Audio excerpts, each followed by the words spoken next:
सुयश आवाज़ आ रही है? हाँ आ रही है थोड़ा सर। सा तेज बोलिए, थोड़ा तेज बोलिए, लाउड की। आ रही है सर, आ रही है। अच्छा। आ रही है सर। अच्छा, पिताजी का नाम क्या है? श्री संजय कुमार मिश्रा सर। अभी हैं मौजूद? नहीं सर, उनका देहांत हो गया फरवरी 11 फरवरी 2023 को। अच्छा, पता क्या है आपका, एड्रेस? 117/805 काकादेव कानपुर। अच्छा, यहाँ फिर कौन कौन रहता है घर पे? घर पे मेरे दादी दादा और चाची चाचा और एक छोटी बहन। अच्छा, तो अभी कहाँ पर हो आप? जी,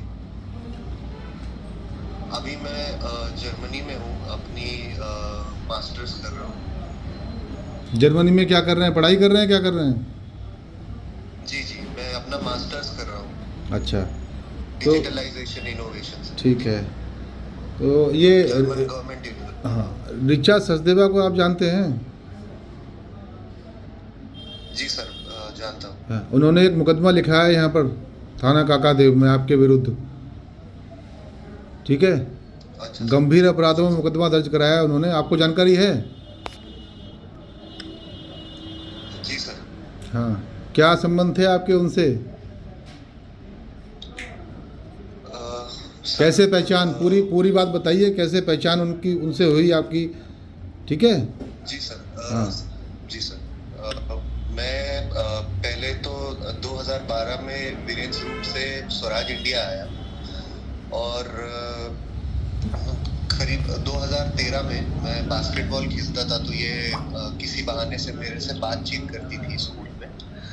और 2013 के आसपास मेरी इनसे पहली बार स्कूल बात हुई। 2013 उसके में? बाद हम सारे ही क्लास जी, तो हम लोग सारे ही क्लास के लोग जितने भी थे, साइंस और कॉमर्स मिला के सब एक मसूरी ट्रिप पर गए, जिनका जिनकी जो ट्रिप थी वो ऑर्गेनाइज जो कर रहे थे वो इनके हस्बैंड थे, मिस्टर सिद्धार्थ जैन। तो वो ऑर्गेनाइजर थे। तब वहां पर इनसे मेरी थोड़ी ज्यादा बातचीत हुई। ये आके मुझसे टेंट में बात करी, और फिर मेरे साथ इन्होंने डांस भी किया वहां पे, मतलब हस्बैंड की मौजूदगी में। उसके बाद 2014 में मैं पास आउट हो गया। मैंने अपना 12th कंप्लीट किया। 86% मेरे 80% फिर हम्म। मतलब वेल पर इंजीनियरिंग करने के लिए निकल गया 2014। 2014 से चालू हुआ। हाँ, बोलिए। फिर इन्होंने एक मैसेज, मेरा नंबर कहीं से लिया, और एक मैसेज के थ्रू मेरे से संपर्क साधा इन्होंने कि कुछ तो बास्केटबॉल के बारे में बात कर रही थी कि अरे तुम अभी भी वहां खेलते हो क्या, क्या करते हो क्या नहीं। तो वैसे करके 2016 में इन्होंने बातचीत करना किसी ना किसी बहाने से मेरे से चालू कर दिया। मैं भी बात करता था नॉर्मली, मतलब इतना कुछ नहीं था। 2016, फिर 2016 के एंड में जब मेरा विंटर ब्रेक था 2016 दिसंबर में, तो इन्होंने बातचीत करी, और फिर बातचीत करने में मुझे बुलाया कि भाई चलो हम रावतपुर या कहीं ऐसे घूमने, मैगी वैगी खाने। तो इन्होंने 2000 दिसंबर में, हाँ जहाँ तक 2016 दिसंबर में इन्होंने मुझे बुलाया अपने पास। 2016 दिसंबर सुबह करीबन 8, सुबह 7:30 8 बजे हमारी मुलाकात हुई थी। हम्म। इतना मुझे जहाँ तक ध्यान है, मेरी जेन कार में इनको लेके गया था मैंने। इन्होंने बोला मुझे चाय पीनी है और मैगी खानी है, तो हमने चाय पी, मैगी। उसकी एक फोटो तस्वीर भी मैंने दी है उसी दिन की, जिस हम्म। दिन की मैगी और चाय की। तो उसके बाद वहां से फिर मैं इनको छोड़ा। फिर इन्होंने मुझे कुछ गिफ्ट तोहफे की तरफ से, अपनी तरफ से कुछ किताबें दी। फिर मैं कॉलेज को चला गया वापस, क्योंकि मेरा ब्रेक उसी दिन खत्म हो रहा था। अच्छा। उसी दिन मैं वापस तमिलनाडु वीआईटी बेंगलोर लौट गया।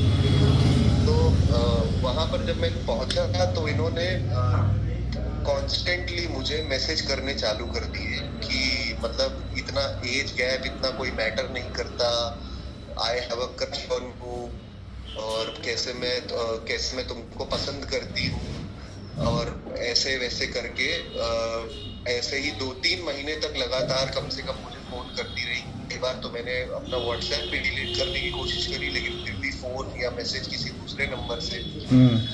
तो फिर फाइनली 2017 में फिर बोलते बोलते फिर मैं भी साथ एक रिलेशनशिप में चला गया। फिर हमारी वहीं से बातचीत चालू हुई 2017 में। रिलेशनशिप चला गया। 2017 के बाद 18 में मेरा कॉलेज प्लेसमेंट हुआ और मैं मुंबई चला गया। उसी बीच मुझे ये पता लगा कि इनके अभी तलाक नहीं भी हुआ, तो भी इनके एक प्रोफेसर के साथ, एक टीचर के, एक स्वराज इंडिया स्कूल के टीचर के साथ जो कि विकास सक्सेना इंग्लिश पढ़ाते हैं, 2018 में मुझे पता चला कि उनके साथ भी इनके संबंध रहे हर किस्म के। क्या नाम बताया टीचर? विकास सक्सेना। विकास सक्सेना। अच्छा। अंग्रेजी, वो भी अंग्रेजी पढ़ाते हैं। अच्छा। तो उनके साथ भी इनका अफेयर रहा। और मतलब जब ये अपने हस्बैंड के घर रह रही थी तभी उन्होंने मुझे खुद ही बताया और दिखाया भी सबूत के तौर पे कि देखो ये कितनी मतलब इतने पैसे मुझसे लिए हैं इसने, और इतना मतलब मेरे साथ ये रिलेशनशिप में है, तुम्हें भी बना रही है, ऐसे करके मुझे बताया।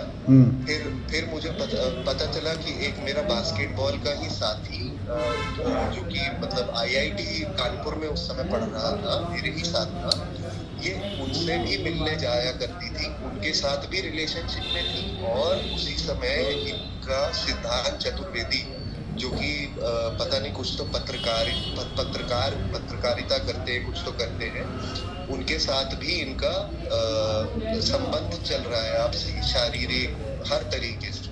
तो ये 3-4 लोग सब मिलके मुझे बताया। फिर जब मैंने ऋचा सचदेवा से पूछा तो ऋचा सचदेवा ने एक मुकदमा भी फाइल किया था विकास सक्सेना के खिलाफ, कुछ तो मतलब उन्होंने किया है, उसकी मुझे ज्यादा जानकारी नहीं है। बहरहाल उनके बीच में भी काफी लेन देन और इन्होंने पैसा वैसा उनसे भी काफी।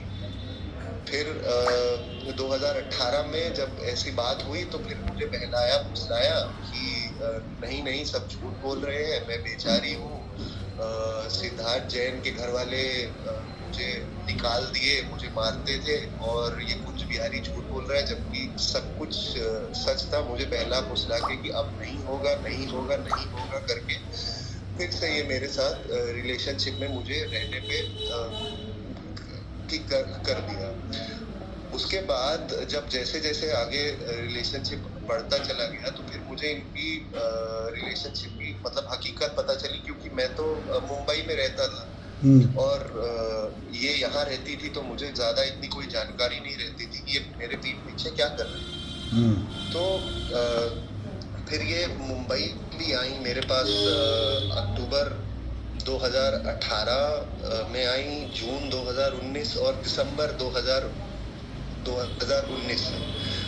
2019 में ये खुद स्वयं अपने एकदम मर्जी से आती थी, मेरे साथ होटल में ठहरती थी, हम घूमने जाते थे, हम खाते पीते थे, हम सब करते थे, अपनी मर्जी से सारे संबंध बनाए करे, सब अपनी मर्जी से। फिर 2019 जून में इन्होंने मनाली घूमने का भी प्लान बनाया मेरे साथ, और ये आई उधर से और मैं मुंबई से चंडीगढ़ गया, ये आई वहां से कानपुर से चंडीगढ़, और हम दोनों फिर मनाली भी गए।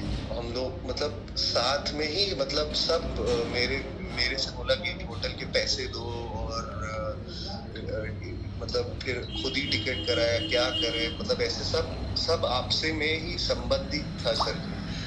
कुछ कोई जोर जबरदस्ती वाली कोई बात कभी नहीं रही। फिर धीरे धीरे जब 2019-20 आया तो 20 को मैं यहाँ कानपुर अपने घर आ गया। जब कोरोना आया तो यहीं से काम कर रहा था, फ्लिपकार्ट कंपनी में मेरी नौकरी थी।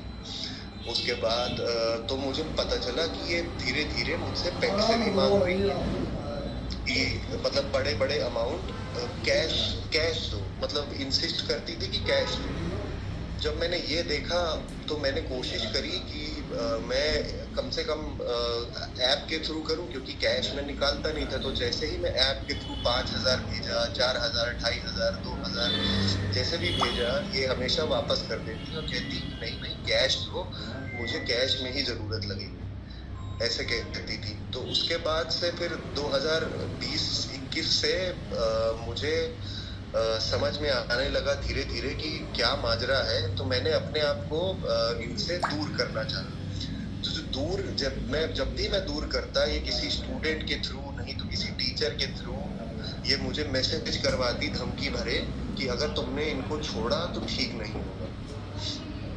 उनका एक टीचर धीरेन्द्र फिर एक बार 2021 में मेरे घर चली आई और बवाल किया मेरे घर के बाहर कि अगर ये मेरे से रिश्ता तोड़ेगा तो मैं कोई मुकदमा कर दूंगी, ठीक नहीं होगा, ऐसा वैसा।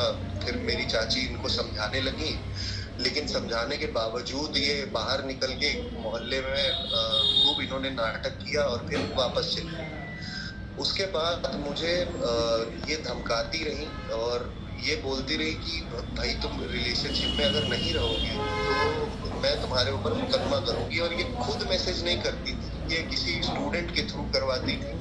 नहीं तो इनके एक जो टीचर धीरेन्द्र सिंह, इनके आज के नए साथी, तो जिन्होंने मारा भी था मुझे, तो वो भी उनके थ्रू मैसेज करवाती कि इसको मैसेज करो, इसको डराओ धमकाओ, क्योंकि इसको मतलब इसके पापा को ना पता चले कि ये एक शादीशुदा, तो मतलब बच्चे वालों के साथ, एक बच्ची जिसकी है उसके साथ रिलेशनशिप में है, तो ये लड़का डरेगा। और घर पे तो इसके कोई है नहीं, दादी दादा है, चाचा बीमार है और बची चाची और एक छोटी बहन, घर पे तो कोई है नहीं, ये अकेला, और दोस्त यार ज्यादा है नहीं, तो इसको मतलब डराओ धमकाओ और इसको जबरदस्ती रिलेशनशिप में रखो। तो उसके बाद फिर 2021-2022 मार्च तक मेरी इनसे बात हुई, फिर मैंने इनको ब्लॉक कर दिया।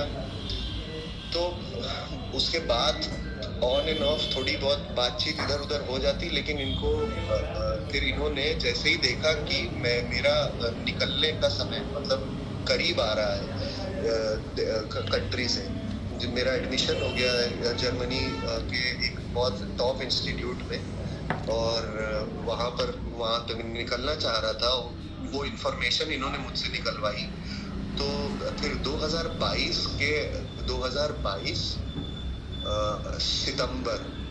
2022 सितंबर में इन्होंने मतलब मुझे धमकियां दिलवाना चालू किया कि मतलब धीरेन्द्र सिंह के मतलब माध्यम से कि तुम वो बहुत उदास है, वो ऐसी है वैसी है, तुम उनके साथ रिलेशनशिप में आओ, वरना ठीक नहीं होगा, ये है वो है, ऐसा है वैसा है। तो ये सब चलता रहा। तो मैं उनको कॉल कर करके बार बार ये बोलता रहा कि भाई ये क्यों मुझे धमका रहा है, मुझे रिलेशनशिप में आने के लिए क्यों मजबूर करा जा रहा है। तो ऋचा सचदेवा पैसे भी मांगती रही और उसके बाद फिर बोली कि नहीं हम ये जी नहीं सकते, ये नहीं कर सकते, वो नहीं कर सकते। फिर जब मैंने फाइनली उनको मना किया तो 19 सितंबर को उन्होंने मुझे मिलने के बहाने फ्यूचर एकेडमी कोचिंग में धीरेन्द्र आके जबरदस्ती मेरे घर पे घुसे और मुझे लेके गए। बोले कि अगर तुम नहीं आओगे बाहर तो हम तुम्हारे घर में घुसकर तुम्हारे दादी बाबा को सब बताएंगे और तुमको उन्हीं के सामने मारेंगे। धीरेन्द्र अपनी बुलेट, जो कि ग्रे कलर की उनकी बुलेट है, धीरेन्द्र मेरे घर आए और मुझे वहां से बैठा के जबरदस्ती लेके गए, बस ये बताने के लिए कि सिर्फ उनको बात करनी है, तुम बात कर लेना और बाकी सब ठीक, कोई दिक्कत नहीं है, बस बात करो और चले जाना। तो इस धोखे में फिर मैंने थक हार के हाँ बोल दिया कि चलो ठीक है, अगर मामला रफा दफा हो जाए बात करने से तो कोई बात नहीं। जैसे ही मैं फ्यूचर एकेडमी पहुंचा, वहां पे और लोग आ गए धीरेन्द्र और ऋचा सचदेवा पहले मेरी मिल के शर्ट फाड़ी, मेरी घड़ी छीनी, मेरा आईफोन छीना इन लोगों ने। उसके बाद मुझे वहीं पे मारने लगे जबरदस्ती, जोर जोर से, मतलब मार मार के घायल किया पहले उधर। उसके बाद ये मुझे खींचते हुए लेके गए वहाँ फोर्स फिट जिम काका देव।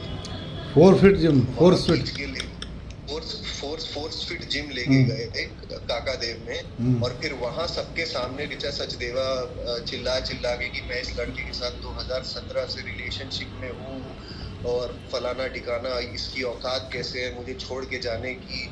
मतलब वहाँ की सीसीटीवी में आपको सब दिख जाएगा कि कैसे खींच के लेके गए मुझे। और धीरेन्द्र मुझे मारते रहे, मार मार के अधमरा तक कर दिया मुझे।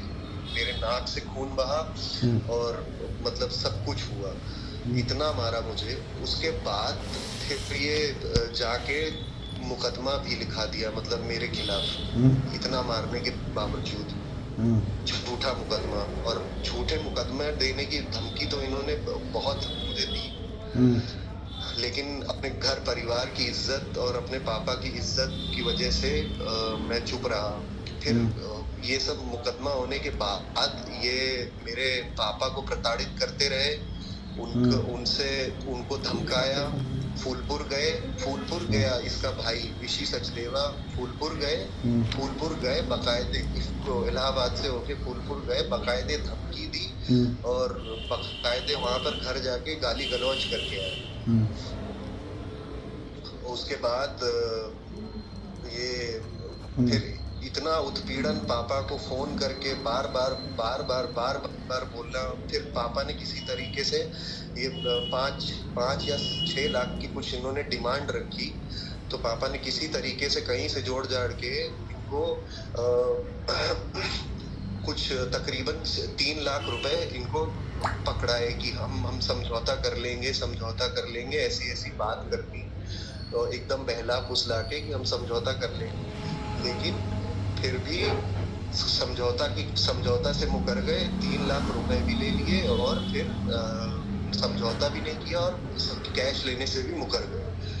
उसके बाद पापा रोज मुझे फोन पे कहते कि बेटा बड़ी बेचैनी है, ये लोग बहुत मतलब गलत कर रहे हैं ये लोग, मतलब एक तो झूठा मुकदमा लिखाया, ऊपर से 3 लाख रुपए भी लिए।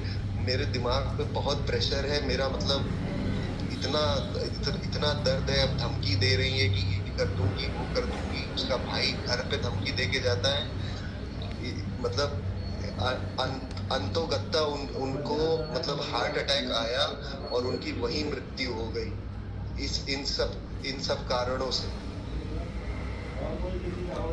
अच्छा, तो मौत हो गई सर उनकी। कब उनकी मृत्यु कब हुई? फरवरी 11 फरवरी। कहाँ पर हुई? वहीं कानपुर में कि बाहर कहीं? जॉर्डन में। वो जॉर्डन में हुई। वहाँ पर काम करने गए थे। अच्छा, वहाँ पर काम करने गए थे 1 महीने को। इन्होंने फोन से लेके हर तरीके से घर जाकर हर तरीके से इतना धमकाया, इतना प्रेशर बनाया, मुझे मारा, मेरे घर वालों को धमकाया कि मतलब उनकी जान तक चली गई सर।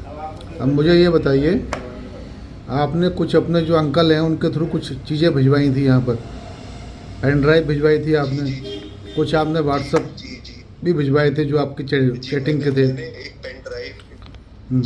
एक पेन ड्राइव में एक हमारा जो वीडियो, जिस वीडियो में आप ये भी देख सकते होगे कि वो खुद फोन करके रिकॉर्ड करा रही थी। उन्होंने खुद बोला कि मुझे ये वीडियो रखना है ये यादों के तौर पे, तो वो खुद फोन पकड़ के वीडियो बना रही थी। फैब होटल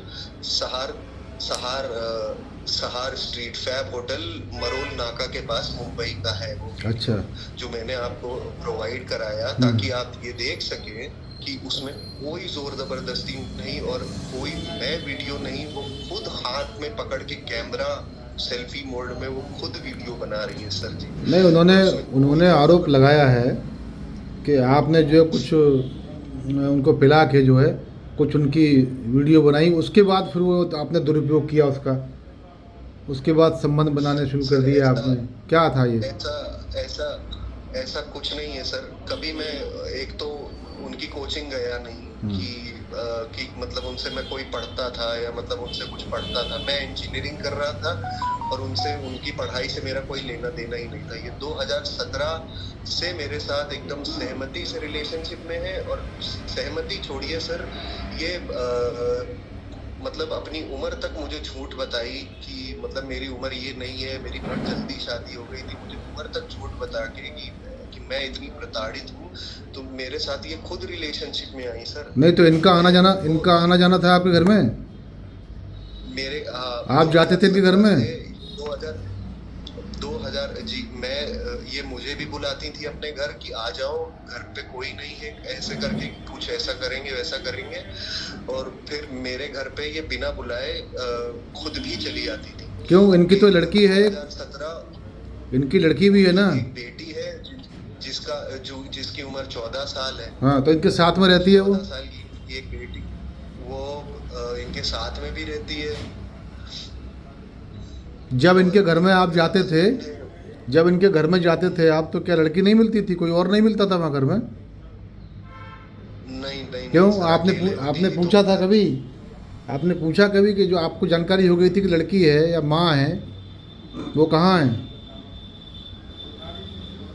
सर अब जब वो चली जाती थी तो तभी मुझे बुलाती थी कहाँ चली जाती थी? क्या बताती थी? सर कि ये बोलती थी कि मम्मी बाहर है और बेटी मतलब अपने पापा के पास है। तभी बुलाती थी? जी सर। और ये मुंबई आती थी तो क्या बताती थी? यहाँ पे बताया था क्या बता के आई है? पढ़ाती थी यहाँ पे, तो मुंबई आती थी तो भाई मुंबई आने जाने में तो 2-2 3 दिन का जो है वो रहता होगा स्टे वहाँ पर। सर अब ये कुछ बोल के जाती थी, मतलब कुछ तो झूठ घर पे बोलती थी कि मतलब किसी फलाने दोस्त से अरे मिलने कभी जा रहे आपको हैं या कभी कुछ। आपको बताया वहाँ पर कि मैं आई हूँ तो मुझे जाना भी है, कुछ बता के आई हूँ मैं? ये चीज़ें बताती हाँ हूँ। सर, मतलब ये अपने दोस्तों के बहाने कि जैसे बैंगलोर में इनके कोई दोस्त अंकुर रहते हैं कि अच्छा अंकुर करके, उनको भी सारा माजरा पता है। अच्छा। वो उनसे भी इनकी बात हुई थी जब जब ये पकड़ी गई। जब मैंने पकड़ा इनको सारे रिलेशनशिप में इतने सारे लोगों के साथ, और सबसे कुछ ना कुछ पैसा वसूली, नहीं तो किसी का कहीं कुछ खाना पीना घुमाना हर जने से। तब उनको भी मैसेज लिखा था इन्होंने कि भाई आई हैव स्पॉइल्ड सुयश's लाइफ, कि मैंने उसकी जिंदगी बर्बाद कर दी है अंकुर, अब मैं क्या करूं। तो उसी का नाम लगाकर ये मोस्टली मेरे से मिलने आती थी कि मैं बैंगलोर जा रही हूँ, और ये आ जाती थी मेरे पास। और कुछ कहना है? आपके साथ जब झगड़ा हुआ था तो आपकी डॉक्टरी वगैरह तो हुई थी यहाँ पे? थाने पे आए थे आप लोग? मेरी जांच डॉक्टरी हुई थी। आपने प्रार्थना पत्र भी दिया था? आपने शिकायती प्रार्थना पत्र भी दिया था? प्रार्थना पत्र भी दिया था सर। हाँ। और मेरा मेडिकल भी हुआ था जिसमें कि मतलब क्योंकि थोड़ा मेडिकल डिले था, तो मतलब जब मुझे इन्होंने मारा था तो पूरा मेरी पूरी नाक फूटी हुई थी, आँख फूटी हुई थी, मेरा चश्मा घड़ी वगैरह सब फ़ोन वगैरह सब इधर उधर चोरी कर लिया गया था। कोई लेके भाग गया था इनके ही साथियों में से। अच्छा ये बताइए, सर जो आपने फुटेज दिए हमको, उसका स्रोत क्या है? मोबाइल कहाँ है? वो किससे बनाई थी आपने? वो मोबाइल जो आप बता रहे हो जो ऋचा सचदेवा ने अपने सामने रख के बनाई थी, वो कहाँ है जिसमें वो फुटेज थी मूल रूप से? वो मोबाइल तो सर मेरे पास है नहीं। वो तो मतलब कहीं मतलब डिस्कार्ड हो गया या बेच दिया है, या मतलब पता नहीं सर वो किधर है। उसका एग्जिस्टेंस मेरे को नहीं मालूम। अभी बहुत समय हो गया सर। नहीं पता? आपके मोबाइल में थी कि ऋचा सचदेवा के मोबाइल में थी? वो फुटेज आपके मोबाइल की है? वो अब जो सामने बन रही थी, मोबाइल किसका था? आपका था कि ऋचा का था? सर मेरा ही मोबाइल था। अच्छा, लेकिन तो उन्होंने भी ली थी मेरे से। हाँ, उन्होंने भी ली थी वो? उन्होंने भी ली थी मेरे से। मतलब ये हाँ, सहमति से मतलब कह के, बनाया। सहमति से बनी थी वो रखने के लिए? बिल्कुल सहमति से थी सर। वो खुद मुझे बोली कि तुम्हारे फ़ोन से रिकॉर्ड कर लेते हैं और तुम एक कॉपी तुम रखना और एक मुझे देना, ताकि मतलब हमारे पास ऐसा यादें रहें, या मतलब इस किस्म का कुछ आप उस फुटेज में देख सकते हैं कि मतलब कितना मतलब एंजॉय कर रही है वो, कि मतलब क्या कैसे कैसे बात नहीं कर तो रही है। ठीक है, आपका कहना है कि आपकी सहमति से सारा, दोनों की सहमति से हुआ, तो ये फिर इतना विवाद आगे कैसे बढ़ा? क्या कारण था उसका? क्यों वो इतना जो है आपके ऊपर रोषित हो गई और वो जिम में आपको लेके गई, झगड़ा हुआ, मारपीट हुई, क्या मुख्य कारण क्या उसका? ये यहाँ तक नौबत क्यों आ गई फिर, जब सब कुछ सहमति से हो रहा था, मूल तो ये सब चीज़ें क्यों हुई फिर? सर मूल कारण पैसा है सर, कि जिसके कारण मेरे पिताजी की मृत्यु हो गई पैसा इंतजाम करते करते। और मूल कारण ये है कि इनको इस्तेमाल करना होता है लोगों को। और नहीं, सब कुछ जब ठीक ठाक चल रहा था आप लोगों के बीच में, सब कुछ सहमति से सब कुछ था, तो क्या ऐसा कारण था जो ये लड़ाई झगड़ा पे बात आ गई, मारपीट हुई? ये मैं जानना चाहता हूँ, क्यों उन्होंने आरोप लगा दिया आपके सर ऊपर रेप का? सर क्योंकि क्योंकि मैं उनको छोड़ के निकल रहा था सर, उनको मतलब मुझे उनके साथ कोई रिश्ते कोई संबंध कुछ भी रखना नहीं था सर। इसीलिए। और मैं बस अपनी अपनी अपनी परिवार को ऊपर उठाना चाहता था सर। मैं कभी हमें आप कभी भी मेरा कोई भी रिकॉर्ड उठाकर देखे, किसी भी जगह पढ़ाई से लेके हर जगह, खेल से लेके हर जगह मैं टॉप पे रहा हूँ। मेरे 10th क्लास में भी 87% नंबर है, मेरे 12th क्लास में 88% नंबर है। मैं VIT वेल्लोर का पढ़ा हुआ हूँ सर, और फिर मैंने फ्लिपकार्ट में नौकरी करी। फिर यहाँ पर जर्मनी में मुझे गवर्नमेंट कॉलेज में एडमिशन मिला सर, जो कि बहुत कठिन होता है सर। मैं अपने परिवार को ऊपर देखना चाहता था, मेरे से जो गलती ये हो गई, जब इनका सच मेरे सामने आया, तो मैं जब आगे बढ़ने लगा और इनको इनको लगा कि ये मतलब अब ये तो लड़का हाथ से जा रहा है, तो इन्होंने गुस्से में आके कि इस पे पहले तो इसको मारूंगी, इसको पूरे जमाने में जलील करूंगी, इसको इसके ऊपर इतने लालछन लगा दूंगी कि मतलब ये पूरी दुनिया समाज में कहीं मुंह दिखाने लायक ना रहे। उसके बाद ये शायद मेरे साथ रह जाए, या उनके मन में कुछ ऐसा कुछ था। और फिर पैसा, कि एक लौता लड़का है, माँ का देहांत हो गया है, सगी माँ का, तो पिताजी देखते नहीं है। और मतलब अगर मैं इसको पहला फुसला के इससे शादी कर लूं या कुछ भी कर लूं, तो ये मतलब मेरे लिए एक बहुत अच्छा कमाई का जरिया होगा सर। बस इसी कारण से जो है उसने ये सब करा, आपका कहना है? आप यही कहना चाहते हो कि आप यही कारण जर्मनी आपका वहाँ एडमिशन हो गया, उनको जानकारी हो गई, उनको लगा कि आप दूर सर। जा रहे हो, तो बिल्कुल इससे क्या सर, नुकसान था? एकदम। क्या नुकसान था उनको? इससे क्या क्या? सर, मैं सुन नहीं पा रहा सर। आपका आपने ये कहा ना अभी कि हमारा जर्मनी में सिलेक्शन हो गया था और हम वहाँ जी जा सर। रहे थे, उसको जानकारी हो गई थी, तो जिस जी कारण सर। से जो उन्होंने ये सब किया। जी सर। हाँ, पैसे की मांग वांग जी पहले सर। भी बीच में की इन्होंने कभी? हाँ सर, पैसे की मांग पहले भी करी, और छोटी छोटी कई मांग करी, जिसकी मतलब मेरे पास कोई हिसाब नहीं है। कुछ हिसाब जो मेरे पास है वो मैंने आपको दिए भी, जो कि कैश में निकाला था वो तो नहीं थे। मैं कोशिश करता था कि ऐप के थ्रू पैसे इनको भेजूं, तो ये जैसे ही मैं ऐप के थ्रू इनको पैसे भेजता था, जैसे 5,000, 6,000, 10,000, 2,000, तो ये तुरंत वापस कर देती थी। क्यों बोलती बेचते थी थे? कि क्यों, कैश क्या दो, क्या के और मांगती थी? इतना ये कह के मांगती थी कि कैश दो, मुझे पैसे की जरूरत है, पैसे नहीं दोगे तो ठीक नहीं होगा। मतलब ऐसा ऐसा कुछ तो बोलती थी कि मतलब मुकदमे की धमकी, नहीं तो किसी चीज की धमकी। धमकाना तो शुरू से ही चलता आया, 2021 से लेके अभी तक, कि मतलब जब से मैं इनसे दूर होना चाहा, तब से इन्होंने फुल पैसा मांगना चालू किया मुझसे। और पूरा मतलब यही सब कह के कि भाई मतलब मुझे पैसों की जरूरत है, मेरी कुत्ती बीमार हो गई है, मैं बीमार हूँ, मुझे कुछ ब्यूटी पार्लर में देना है, कुछ भी शौक अपने पूरे करने के लिए, कि घर का बिजली का बिल, किराया, कुछ भी बता के ये पैसे मांगती रहती थी सर। और कैश में इनको मैंने काफी अमाउंट दिया है, पर मेरे पास जो जितने ऐप में जब भी मैं भेजता था तो बोलती थी कि नहीं मुझे ऐप में नहीं चाहिए, ये तुम अपने पैसे वापस पकड़ो, तुरंत वापस करके, और फिर मुझे उल्टा डबल पैसे मांगे जाते थे कि बोलती थी कि ये मतलब कैश कैश में ही लाके दो खुद अपने हाथ आपने से। इसकी शिकायत किसी से कही? जब ये चीज़ें हो रही थी तो किसी से कही ये बात कैसा हो रहा है हमारे साथ में? सर किसी से डिस्कशन हुआ इस आप बात को अगर लेके?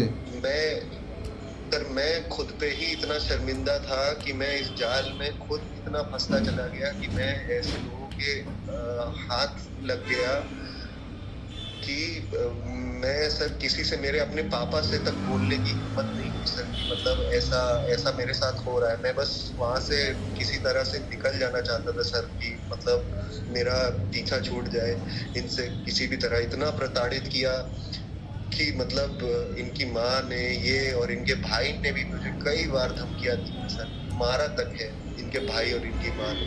हम्म। घर बुला लेते थे, हिंसा करते थे, मारते थे, मतलब। तो बताने आपको बतानी चाहिए इतनी सारी बात कहीं ना कहीं जो है, ये तो आपकी गलती है, आपको बताना चाहिए सर था। जी अब सर कई बार मैं सोचा कि मतलब आत्महत्या कर लूं या ये कर लूं वो कर लूं, लेकिन मतलब परिवार के डर से मैं मतलब कुछ कहीं न बोल पाया न कुछ कह पाया। फिर कि मुझे लगा कि मैं जब बाहर निकल जाऊंगा तो मैं आज़ाद हो जाऊंगा इनसे, कि मतलब इनके चंगुल में नहीं फंसूंगा। लेकिन जाने से ही पहले मेरा जीवन बर्बाद करने के लिए इन्होंने ऐसा करा, और खाली समाज और उसके डर के कारण मैं कुछ नहीं बोल पाया। और सर मतलब मैंने इनको मारना पीटना, आप सीसीटीवी फुटेज भी अगर आप जिम की देखोगे या मतलब कुछ भी देखोगे सर, मैंने इनके ऊपर एक हाथ नहीं उठाया, कुछ नहीं बोला, इतना मारा मरवाया मुझे फालतू में, खुद बुलाया, खुद जबरदस्ती पीछा करवाया सब। नहीं, जिम में क्यों बुलाया? धीरेन्द्र जिम में सिंह क्यों बुलाया? जिम में क्या था ऐसा? अभी आपने अपने बयान जिम में में सर बताया कि बुलाया नहीं आपको जो जिम है में, कौन सा स्कूल था वहाँ जिम बुलाया में गया, वहाँ से फिर आपको जिम में लाया गया। जिम जिम में क्या था? जिम जिम में क्यों लाए? जिम में खींच के ले गए सर। अरे वो भाई, पब्लिक वो ह्यूमिलिएशन, जो उस कोचिंग वहां सेंटर पर का स्वराज क्या इंडिया के वो उससे स्टूडेंट तो बहुत सारे। फ्यूचर एकेडमी से जिम तो सर की दूरी होगी ना। पहले फ्यूचर एकेडमी जी ले सर गए, वो फिर वहाँ ले गए, तो क्यों ले गए? फ्यूचर एकेडमी क्यों ले गए और जिम में क्यों ले गए? सर वही मैं बता रहा हूँ, जिम में कई सारे लोग जो कि स्वराज इंडिया के मेरे बैच के पढ़ने वाले थे, जिसमें कि जैसे सिद्धार्थ सिंह भाटिया हो गया, और मेरे परिचित के लोग थे, ईशा हो गई, और शेफाली मैम हो गए, अभिजीत सर हो गए। तो मतलब उनको वहां पर सरेआम मेरी बेइज्जती करनी थी और मुझे जलील करना था पूरे समाज के सामने कि ये देखो ये लड़का, ये इसको मैं इतना मार रही हूँ। इसलिए वो वहां पर उठा के लेके गए कि ताकि मतलब मेरी पूरी इमेज बर्बाद करने की कोशिश। सर कोशिश तो क्या, मेरी पूरी इमेज तो बर्बाद करी थी सर। बस बस खाली उतना ही था कि मतलब इस लड़के को इतना असहाय कर दो, इतना मतलब इतना मार दो, इतना तोड़ दो, या इसको फिर तोड़ने के बाद जेल भी भिजवा दो कि ये लड़का कभी जीवन में उभर ही ना पाए। फिर एंड में इसके घर वालों सारे जमीन जायदाद बेच के मेरे पैसे चुकाए। इतने पैसों का दबाव, इतना पैसा इसके भाई और ये दोनों मिलके, और धीरेन्द्र सिंह, हम्म। इतना पैसों का दबाव, और पापा के ऊपर इतना पैसों का दबाव दिया कि आपके लड़के की जान चाहते हो, बचना चाहते हो तो ये पैसे भेजो, वो पैसे भेजो। अब घर जाकर तक धमकी दे के आए सर। अब घर में बूढ़े माँ बाप है सर, 85-90 साल के, उनको तो मतलब अगर उन तक ये पहुंच गए तो मतलब। ये पूरी जो आपने घटना बताई है यही पूरी घटना है? हाँ। अच्छा ये बताइए, अब थोड़ा कुछ हम प्रश्न उत्तर करना चाह रहे हैं आपसे। पूरी बात बताइए आपने जो है। और ऋचा सचदेवा को आप कब से जानते थे? घर में आना जाना कब से रहा आपका? वो कब आपके घर पे आती जाती थी? थोड़ा समय बताइए। 2017 से। 2017 से आपका और उनका आना जाना रहा एक दूसरे घर में, वो भी आती जाती थी और आप भी? हाँ, हाँ ठीक है। हाँ और दोनों के परिवारीजन जानते थे एक दूसरे को? हाँ सर, जानते। जानते थे। आपके रिलेशन के बारे में भी जानते थे क्या? क्या आप अच्छे मित्र सर हैं? मेरे घर पे क्या क्या कह के इंट्रोड्यूस कराते थे आप? रिलेशन, हम्म सर मैं इंट्रोड्यूस कराऊं उससे पहले वो खुद ही चली आती थी। हम्म ये बिना बुलाए 2017 होली के टाइम जब मैं यहाँ पर छुट्टियों में आया हुआ था मार्च में, हम्म तो ये मेरे घर बिना बुलाए खुद ही चली आई सर। ये आई और मेरा नाम लिया और आकर अंदर घर पे बैठ गई हम्म और बोला कि मैं सुयश को जानती हूँ, सुयश के स्कूल में पढ़ाती थी और ऐसा ऐसा है। तो घर वालों को लगा कि होगा कोई, तो मुझे फोन आया, मैं तो बाहर था सर। फिर मैं घर पहुंचा कि ये घर कैसे चली। फिर मैंने इनको बोला भी कि मैम आप ऐसे घर क्यों आ गई? हम्म तो बोली कि अरे नहीं, ऐसे ही तुमसे मिलने का मन हो रहा था। तो बिना बुलाए घर चली आती थी सर। पहले नॉर्मल तरीके से घर आती जाती थी, उसके बाद फिर बवाल कर चली आती थी। तुम नहीं आओगे तो देख लूंगी, मैं तुम्हारा ये कर दूंगी, मैं तुम्हारा वो कर दूंगी। मतलब लगातार धमकी, पूरी धमकी। और धमकी डायरेक्ट नहीं देती थी सर, धमकी को मतलब या तो मुंह जुबानी देंगी या तो मतलब वो देंगी, या तो किसी के थ्रू करवाएंगी। कोई इनका स्टूडेंट हो गया या कोई इनका टीचर हो गया, वैसे पूरा धमकी का हिसाब किताब चलता था सर। ताकि मतलब ये पूरी प्लानिंग जो कर रही थी कि मतलब केस वेस लगाएंगे जब भी लगाएंगे, कि ताकि मेरे पास कोई धमकाने या इनके ऐसा कोई सबूत ना रह जाए। अच्छा, आते जाते होगे सोसाइटी में, आते जाते थे तो वहाँ पे तो सब लोग पहचानते ही होंगे ना उनको, आपको भी पहचानते होंगे आप जब उनकी सोसाइटी में जाते होंगे तो। और जब वो आती होंगी तो उनको भी पता होगा कि आप आ रही हैं। आप जाते होंगे तो गार्ड होगा कोई, और आस पड़ोस वाला होगा, वो सब तो जाते आते देखते होंगे, जानते होंगे सब। सर अब ये मुझे उनके घर का तो नहीं पता, और पर मेरे घर पे तो हाँ जरूर, मेरे घर के बाहर एक मंदिर है, उनके पंडित जी जब ये बवाल करने आई वो जरूर मौजूद थे। मेरे घर वालों को बोल रहे थे कि भाई कोई दिक्कत हो तो बताओ। तो उन्होंने जरूर देखा है इनको मेरे घर के बाहर। अब इनके घर के बाहर का अब तो मुझे सर पता नहीं। कब, दिन में जाते थे रात में जाते थे आप उनके घर पे? सर अब रिचा सचदेवा के घर में ज़्यादातर आप कौन से समय पे जाते थे, रात में या दिन में? कौन सी सोसाइटी है इनकी, रिचा सचदेवा की कौन सी सोसाइटी, नाम क्या है? नवीन विहार हैं? मोती विहार। मोती विहार। तो दिन में और रात में भी जाते होंगे, आसपास के लोग भी होते होंगे, कभी मिलते होंगे, जाते थे देखते होंगे, गार्ड रहता होगा, कोई ना कोई तो होता होगा। क्या फ्लैट था इनका, क्या था? फ्लैट था सर। अच्छा। और यूनिवर्सिटी कौन सी बताई आपने? जर्मनी में कौन सी यूनिवर्सिटी में है?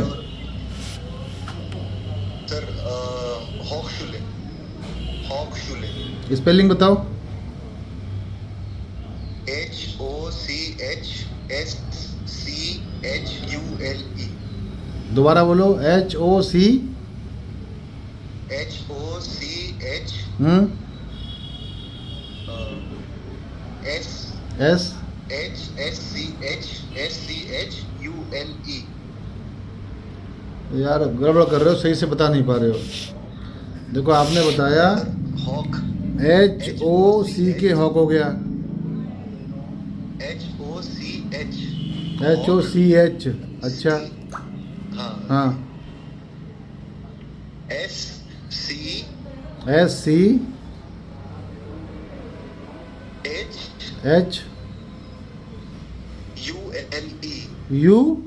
हॉक्सशुले। ULE। U for ठीक, समझ गया UL।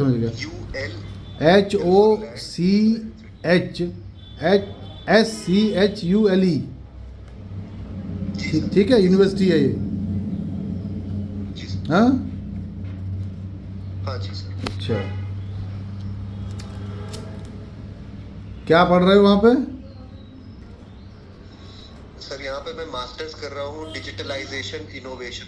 मतलब कंप्यूटर सॉफ्टवेयर से रिलेटेड है सर। Computer software. जी सर, हॉक्सले हॉफ।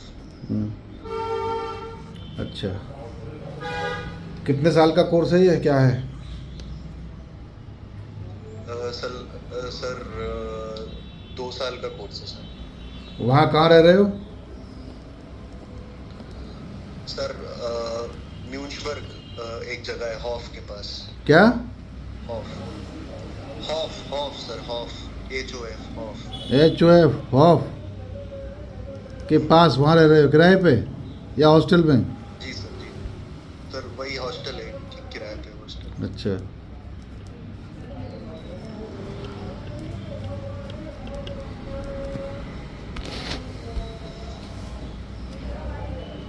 जिम में क्यों ले गए थे, क्यों, प्रश्न समझ में नहीं आया।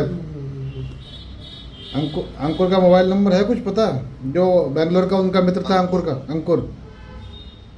सर मिल जाएगा सर, अगर मैं कोशिश करूँगा तो मैं आपको मैंने प्रोवाइड आपने अभी बताया था कि अंकुर का नाम लेके बेंगलोर में था ये मित्र इनका नाम लेके जाती थी जी, वहाँ पर जी, जो है। हाँ, जी सर तो जी इनका सर। नंबर उपलब्ध कराइए अगर मिल जाए तो। ठीक है सर, अगर मिल जाता है तो कुंज बिहारी का मोबाइल नंबर? सर किसका? कुंज बिहारी नाम बताया था, बीच में बोला था आपने कुंज बिहारी। ये कौन है कुंज ठीक है Bihari? Sir, sir Kunj Bihari sir IIT में पढ़ता था सर, UP किराना का स्टूडेंट था और फिर IIT कानपुर में पढ़ता था। इसका आपसे और ऋचा से क्या संबंध है? सर ऋचा सचदेवा तो इनसे रोज मिलने जाती थी IIT। अच्छा और मेरा ये मेरे साथ बास्केटबॉल खेलता था सर। अच्छा। अंकुर? सर अंकुर हाँ, अंकुर ऋचा सचदेवा का बहुत अच्छा बचपन का दोस्त है सर। आपसे कोई संबंध नहीं था, आपसे कोई मित्रता नहीं थी उससे? ये ऋचा सचदेवा का दोस्त था, मित्र था? हाँ, ऋचा सचदेवा का दोस्त है सर। तो रहने वाला यहीं कानपुर का था? बेंगलोर में जॉब करता था क्या? हाँ, रहने वाला कानपुर का ही है, अब बेंगलोर में है सर। अच्छा। और जहाँ जिस होटल में आप ठहरे थे उसका कोई मोबाइल नंबर, कोई कुछ मिल सकता है? ईमेल आईडी कुछ? सर, आप लोगों ने बुकिंग कराई होगी तो कुछ आपके पास है क्या उसका रिकॉर्ड? आपने कराई हो या ऋचा सर, सचदेवा ने कराई हो? सर अगर उन्होंने ही कराई थी मेरे ख्याल से, और अगर मिलता है तो मैं आपको ज़रूर प्रोवाइड करा दूँगा सर। ठीक है, ठीक है। अगर कोई और आवश्यकता होगी, कुछ हमें जानना होगा तो हम बात करेंगे फिर, ठीक है? बिल्कुल सर। ठीक है, चलो।